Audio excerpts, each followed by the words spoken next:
왕이 대답하여 다니엘에게 이르되 너희 하나님은 참으로 모든 신들의 신이시요 모든 왕의 주제시로다.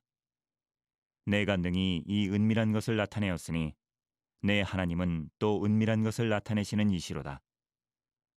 오늘 생명 양식은 다니엘 2장 46절에서 49절 말씀입니다. 같이 보시죠. 이에 느부갓네살 왕이 엎드려 다니엘에게 절하고 명하여 예물과 향품을 그에게 주게 하니라.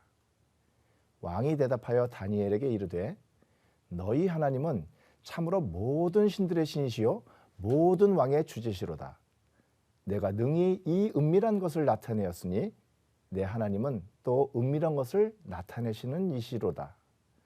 왕이 이에 다니엘을 높여 귀한 선물을 많이 주며 그를 세워 바벨론 온 지방을 다스리게 하며 또 바벨론 모든 지혜자의 어른을 삼았으며 왕이 또 다니엘의 요구대로 사드락과 메삭과 아벳느고를 세워 바벨론 지방의 일을 다스리게 하였고 다니엘은 왕궁에 있었더라.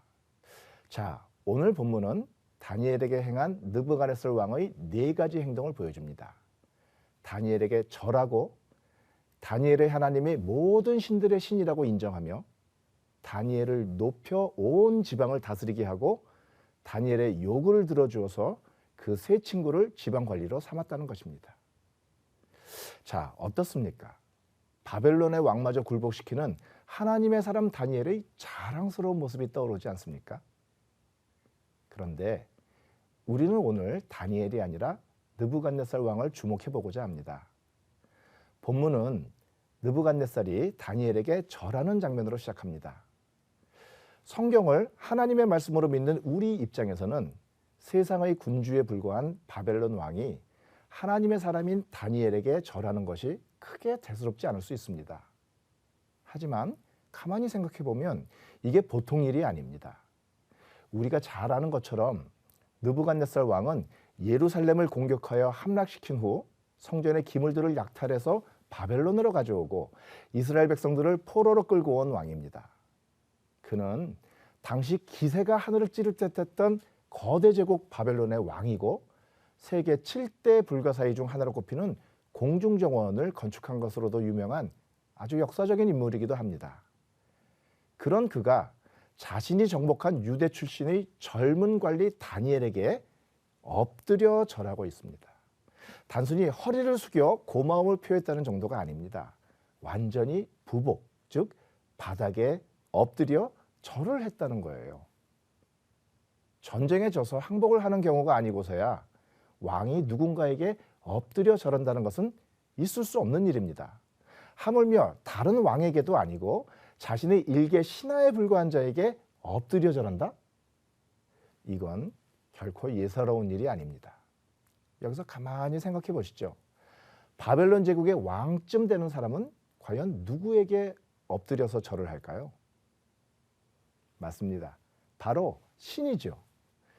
느부갓네살 왕은 지금 다니엘이라는 사람에게 절한다기보다 다니엘의 신, 즉 하나님에게 엎드려 절하고 있는 것입니다.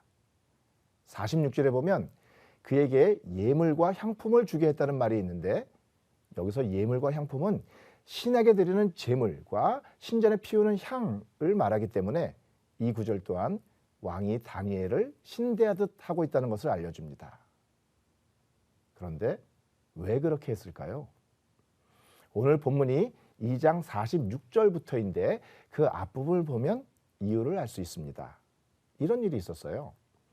느부갓네살 왕이 어느 날 밤 꿈을 하나 꾸고는 매우 심란해하다가 술객들과 점쟁이들을 다 불러서 자신의 꿈에 대해 설명하라고 명합니다.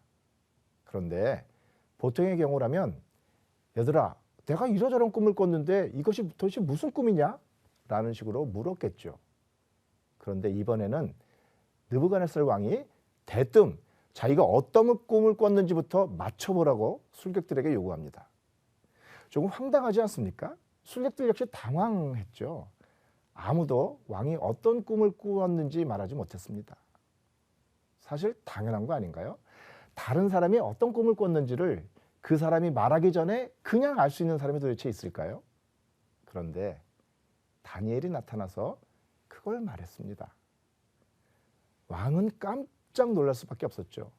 아무에게도 말하지 않은 자기만의 꿈을 다니엘이 정확하게 맞췄기 때문입니다. 불가능한 일이, 한마디로 기적이 일어난 겁니다. 사람은 할 수 없을 때 오직 신만이 할 수 있는 일이 벌어진 거죠. 느부갓네살 왕은 바로 이 대목에서 다니엘이 진짜 신, 즉 살아있는 신과 통하는 사람이라는 것을 알아본 겁니다. 자칫하면 그냥 와 신기하네, 꿈을 맞췄어, 와 거참 용하네 하며 지나칠 수도 있는 일인데 느부갓네살 왕은 그렇게 하지 않았습니다. 신이 아니고서는 남의 꿈을 알 수 없기 때문에 다니엘의 배후에는 신이 있다는 것을 인정하고 그에 따라 행동했던 것입니다. 그래서 다니엘이 아니라 다니엘과 함께하는 신에게 절하기 위해 다니엘에게 엎드렸던 것입니다. 그런데요, 느부갓네살은 그냥 여기까지였어요. 그는 다니엘의 하나님이 가짜 신이 아니라 진짜 신이라는 것은 인정했지만 그 하나님을 두려워하지는 않았고 자신의 하나님으로 받아들이지도 않았습니다. 다니엘의 하나님이 이 세상 전체를 다스리는 유일한 신이라는 것을 아는 데까지는 나가지 못했던 것입니다. 왜 그랬을까요? 그가 하나님을 알아보기는 했지만 하나님의 선택을 받지는 못했기 때문입니다. 우리는 어떻습니까? 일상처럼 보이는 우리 주변에서 일하시는 하나님의 손길을 혹시 그저 신기한 것으로 무심히 지나치지는 않습니까? 아니, 크고 놀라운 일들 속에서 일하시는 하나님을 찬양하면서도 혹시 그 하나님을 나의 하나님으로 모시고 죽기까지 순종하는 그 제자의 길에 나서기는 좀 꺼려하지 않습니까? 산이 요동하고 바다가 갈라지는 것만 기적이 아니라 참을 수 없는 것을 참고 용서할 수 없는 것을 용서하는 것도 기적이라면, 그리고 그 배후에는 그것을 가능하게 하는 하나님이 계시는 것이라면 일상처럼 보이는 우리 주위에도 하나님의 일하시는 흔적이 적지 않을 것입니다. 마음을 열고 민감하게 대하다 보면 우리를 인도하셔서 곁길 가지 않게 붙드시는 하나님의 은혜를 깨달을 수 있습니다. 우리 모두가 우리 일상 속에서 베푸시는 하나님의 기적에 민감하게 반응하면서 그 앞에 엎드려 경배하고 그 하나님을 나의 하나님으로 모셔 참된 하나님의 백성으로 인정받는 복된 삶을 누리시기 바랍니다.